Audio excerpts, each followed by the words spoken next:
What's going on, Paisanos? V here, coming at you guys. Well, with another video today. Today's video is going to be a tech profile for my buddy Austin Lewis. He made 3rd place at the regionals this past weekend over in Louisville. 186 plays, 8-round event playing Orcust. Now, I'm not a big fan of Orcust this meta because it's half the meta, and I like the underdog, so I like other decks. But I will say, topping with Orcust in a meta filled with Orcust is kind of hard to do if you ever tried doing something like that. If you ever tried playing a top cut deck in a meta where everything is that deck, it's going to be hard to be good with that deck. And those who stand out are going to have a different view of the deck, a different play style of the deck. And what I have here today in this video, and this deck profile, is that deck. So we'll go over the deck list. We'll go over what he played and everything he said afterwards. But yeah, it looks like a pretty straight up Orcust deck list. With a couple of little spices we'll talk about specifically, but he ran 1 Armageddon Knight, 3 Ash Blossom of Joy Spring, 3 Fantastical Dragon Phantasmes, 3 Nibiru the Primal Being, 3 Orcust Brass Bombard, 2 Symbol Skeletons, 3 Harp Horrors, 2 Orcust Nightmares, 3 Scrap Recyclers, 1 World Legacy World Wand, 3 Corbett of Grave, 2 Cosmic Cyclone, 1 Foolish Burial, 3 Instant Fusion, 1 Orchestrated Babel, 2 Orchestrated Return, 3 Infinite Permits, and 1 Orcust Crescendo. That's for his main deck. It's a 41 card main deck. For his side deck, he ran 3 Artifact Lancia, 1 Artifact Side, 2 Dynamaster of the Prankatops, 3 Mind Control, 3 Twin Twisters, and 3 Artifact Sanctum. This card is absolutely insane. Up for his extra deck, it's 1 Elstral Winda, 1 Thousand Restrict, 2 Dingirsus, 1 Barricade Board Block. I can never say that name right. Basically, what this card does, by the way, if you guys don't know, there's a link to discard 1 card during your end phase. You can add 1 continuous or field spell from your graveyard to your hand. Basically, what you want to do with this card, if in case you do lose your Orchestrated Babel, if you got like Twin Twisters, or if it just gets sent to the graveyard, you just bring out this guy and he gets it back for you, so you can reset your combo up and go back into control mode. And then we have Boros Dragon, 3 Galatea, 1 Nightmare Phoenix, 1 Nightmare Unicorn, Linkuriboh, Longirsu, Topologic Bomber Dragon, and Topologic Trisbania. So I was talking to my buddy Austin, and he was talking about how Topologic Trisbania actually worked for him throughout this event. He knew his opponent's back row was. He played against a group control player, and since once you know your opponent's back row, and you know they don't really have an answer to this card would clean your opponent up. Another cool thing about this card, obviously, it's good in time. So not that you really go in time in a mid-range deck, but it's always something you got to factor in.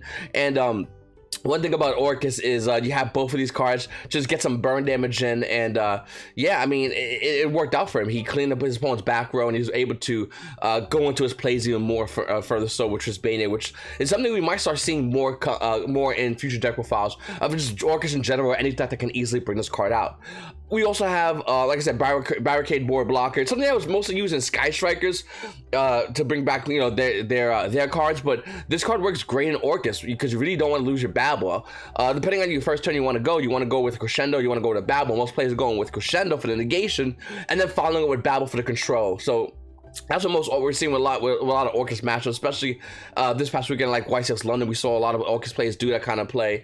It's sometimes they will go into Babel depending if they open up other cards. Like obviously, as you can see here, Infinite Permits. Even Corbett of Grave set is really good for Orcust. You set a Corbett of Grave and you play against the mirror match. If you have combo established, this card's gonna get you there. Another cool thing was Cosmic Cyclone. Now we see some builds run Cosmic Cyclones, some builds are running Twin Twisters. And talking to my buddy Austin, he said Cosmic Cyclone he likes a lot more because with Twin Twisters, if you activate Twin Twisters and you pitch a Harp Horror and your opponent has a set Corbett of Grave, they're most likely going to snipe your Corbett of Grave. And the play that used to set your combo up is not going to get sniped by Corbett of Grave. You're going to lose your Harp Horror and you're going to be in a bad position. So he prefers Cosmic Cyclone. It's also really good against like a Mystic Mind controller deck that likes to run that field spell to protect the Mystic Mind. Cosmic Cyclone doesn't care. It just says, take that card, banish it. I'm not destroying it. Your little field spell to protect your Cosmic Cyclone or your Mystic Mind doesn't work on me. I'm just going to banish it. And that's what he decided to do, which he didn't play any mind decks, but like if he was to play, this card would be absolutely clutch in that matchup. So once again, it was 186 plays, it was 8 rounds, 24 invites. He went 7-1 and got 3rd place with this deck. His only loss was round 2 against a Guru player, which got him to 3rd place. It happens. I mean, Guru is it's control versus a mid range in this current meta we have right here, and he's like a combo off. Basically, has a really huge issue against Nibiru because Nibiru is just such a good card. He played against 3 Guru, 2 Salad, 1 Hero, 1 Prank Kids, 1 Thunder. He tooled everybody except this Guru player. I'm just reading the text right here. My phone. Guru players because every game won against Guru, he opened a Phantasm and Nibiru, so he actually sided those out to win his game 2 and 3. Obviously, looking at his side, he has a lot of great choices of what to put in against those matchups. Against Guru control, you could take Guru and threaten their negation or force out negation. Obviously, Twin Twister is another clutch card to use in that matchup. Because I didn't Twin Twister when he lost a group play because he didn't Twist when he should have, because the card happened to be a strike and he needed something to get tailed to be good. That's what happens in those matchups. The matchups are determined relatively early when you're playing against control deck versus mid range. Are you going to establish your control board and just make sure they don't the mid range player doesn't get to his plays, or is mid range player going to establish his board state? Then at that point, if you have multiple negates, you're probably going to run through them and run out of them against a mid range deck. That's the kind of meta we're in right now with the deck. He says, shout outs to my beautiful girl Christy, who motivated me in between rounds, and my team Nocturnal GG. We're an esports team branching out into Yu-Gi-Oh. We're coming up in the game and we're family and loves my team. Love my team.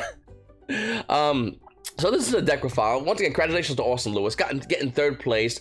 The top at the regionals that he went to, I believe. Let me go see if I can find out how many people. It was Mindburn, Orcust, Moonlight Orcust, Salad, which is the Blessing Wilson, congrats to him, Orcust, and I believe he said there was 2 Thunder Dragons somewhere in there.